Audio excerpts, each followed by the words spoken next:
अगं पोरींनो, काय काय? अगं तुम्ही एक काम करा, तेवढं वावरातून गायला गावात घेऊन या. बरं बरं दिदे चल इळे घे आणि गावात आणा काहीतरी घे.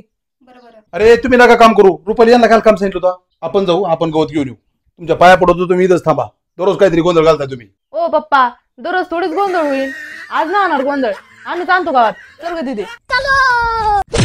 रुपाली 100% काहीतरी गोंधळ होणार. हो नाही नाही, दररोज कस काय गोंधळ घालत्यान, आज आणत्यान बरोबर गावात. अरे तुझा लय विश्वास आहे, पण बघ थोड्या टायमाने काय होते. अरे रुपाली पुरी 1 तास झाली गवताला गेलेल्या, अजून यायला. काहीतरी 100% गोंधळ घालता. मी तुला म्हणत होतो ना. जा बरं तेवढं बघून या. चल दोघं जाऊन येऊ. रुपाली पोरी कुठे गेल्या गड्या? अरे गवत हे कापायचं होतं, पोरी दिसनात. अरे येतो तिकडे येतं. चल बरं. दिदे 1 तास झाले कापितोय, गावात उरकतोय का कापायचं? आपण तरी काय करणार, आवर पटापटा. दे बाद झालं गावात. धर पिशीत भर गावात या. अरे पोरी नो, काय हो पप्पा? अरे तुम्हाला हत्ती गावात कापायला सांगितलं होतं, तुम्ही तर लवाळा कापायला लागले. तुम्ही एवढा गोंधळ घालताना मला 100% माहित होतं. रुपाली तुला सांगितलं होतं ना गोंधळ घालणार येतं.